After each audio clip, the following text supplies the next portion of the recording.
Welcome back. Disaster recovery is what we're going to go over now. We only have a couple more of these lectures left. If you're taking this course at Alfred State, we'll be going over this a little bit more thoroughly in class, essentially how to think and write one of these. A lot of students tend to struggle with being able to explain why they did what they did, and we need to get away from, well, because someone else told me that this was the right way. We need to be able to think for ourselves, and we need to be able to explain why we thought what we did. So with that said, we have to go over the framework of what disaster recovery is and what the goal of it is. So let's get into the presentation. So we got to go over some key terms. All right, BCP, business continuity planning, set of controls to keep a business up and running during unexpected events. Mostly natural disasters, but it could be anything. It could be a physical security as well. If you had that type of problem, most of these disaster recoveries are going to be built around natural disasters, your hurricanes, your floods, your earthquakes, your blizzards, things like that. Confidentiality, how is your data protected? Okay, so data integrity. Back before cybersecurity became the new term, it was data integrity or data insurance, depending on who you're talking to. But yeah, confidentiality, availability, how accessible are these new resources? We'll get into exactly how you do that here in a second. But availability matters. It essentially comes down to how much risk do you want to incur if something did happen. Integrity, okay, how accurate is the data itself? Most of the time you're going to do this through a file system and it's checksums, but there's other ways to do it as well. It just depends on how you want to accomplish that problem. BIA, business impact assessment, this is a risk assessment essentially. So whatever, if the thing happened that you're trying to avoid, if it happened, what is going to be the impact on the business? And then the risk assessment itself is a little bit definition, but the risk assessment identifies what is vulnerable. Okay, so those two go hand in hand. They are slightly different. So if we're going to review that real quick, business impact is if something bad happened, what would be the outcome? And then risk assessment is what is most vulnerable if that thing happens. So they go hand in hand. Single point of failure. So this is a little bit more on the lines of like a system architect, where you're going, okay, we're going to go through this entire system now.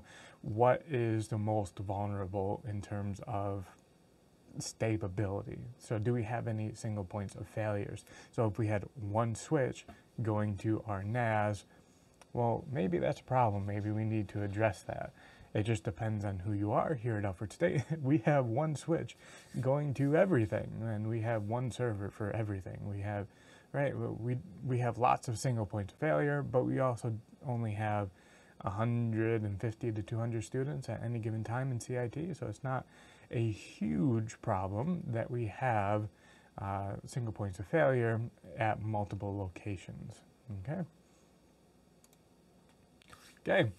So key concepts, and these are the ones that I really want you to focus on in terms of being a network admin, is local redundancy. So most of the time this is going to be handled through your file system, but you can do it with hardware RAID as well, but that's up to you. So local redundancy is going to be some sort of fault tolerance with your drive. So if it's a hard disk, you need to have at least one that can fail so you can replace it and then your parity is reset. I recommend 2, but it depends on your use case as well. Backups, if your system fails, just like what we went over last time, if you have a full bare metal backup, you can quite literally go, okay, I'm going to go to troubleshooting in the Windows install, and then I'm going to reinstall the exact same server that we had from the backup. Okay. Off-site backup, so quite literally having your data or your full bare metal backups off-site. So if something did happen to your primary building, like a flood or earthquake or any other natural disaster or a security compromise, you have something elsewhere. So if we're talking about security at that point, well, maybe it's ransomware, where our backups off-site and it was on a different network, so that ransomware that went through the network didn't affect our backups. So maybe we can just re-image everything and our ransomware problem goes away. Okay, recovery sites, 3 primary types. We have our hot site, so that is a one-for-one replication of what we have. Very expensive to do that, but it limits your risk, and it just depends on the company that you want to be.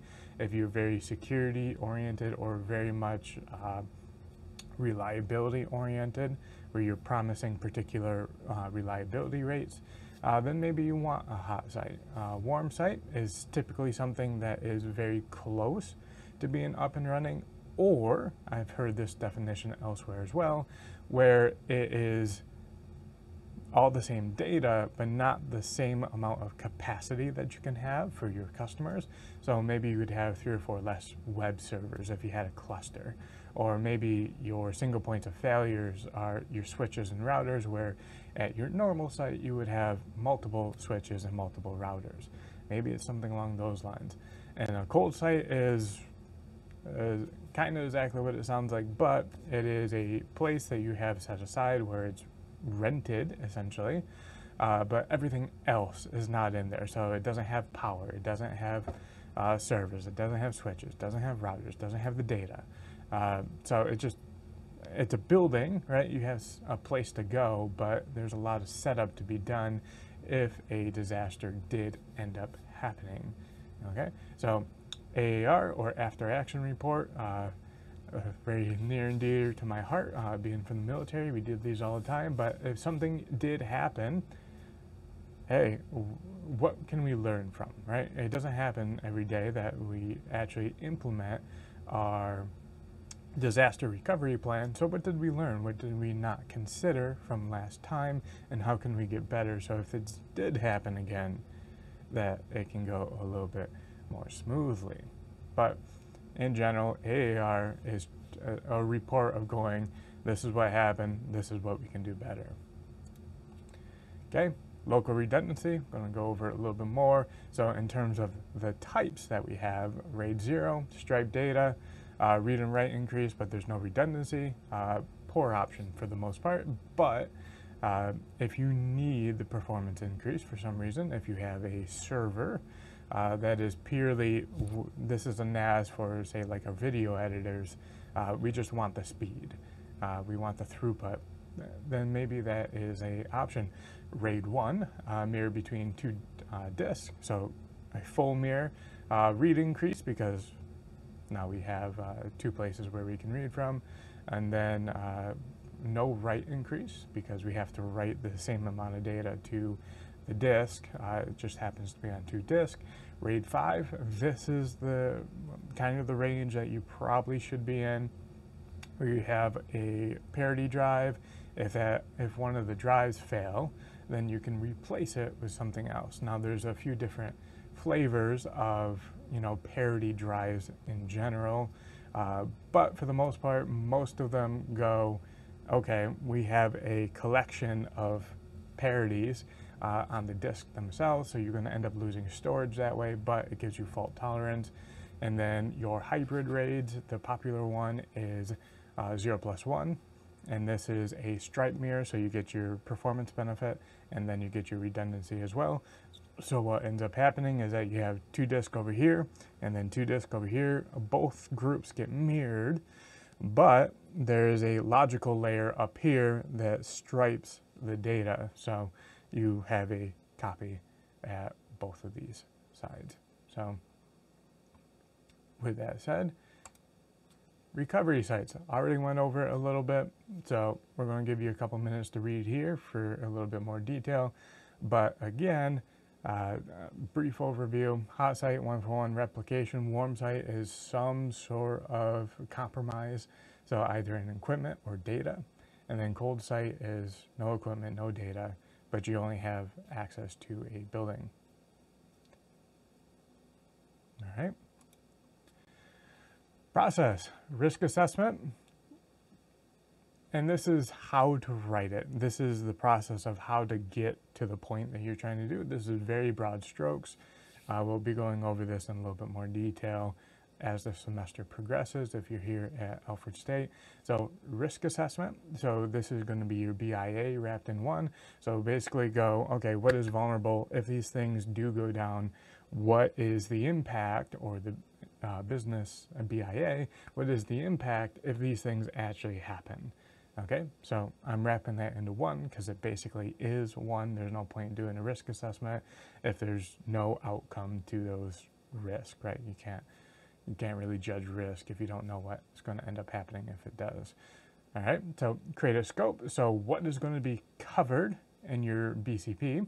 All right, so these are the things that we have identified that are vulnerable. These are the things that we're going to include, and these are the things that we're going to exclude. And the reason why you do that is primarily because of cost. There is a efficiency factor here, and it's a protective mechanism. So there's always a chance that it's not going to happen, especially something like a natural disaster.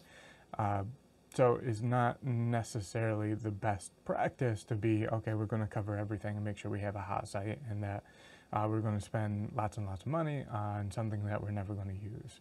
So it just depends on where you are. If you're on the fault line, right outside of San Francisco, then maybe you want to lean towards having a separate location where you can get up and running a little bit faster.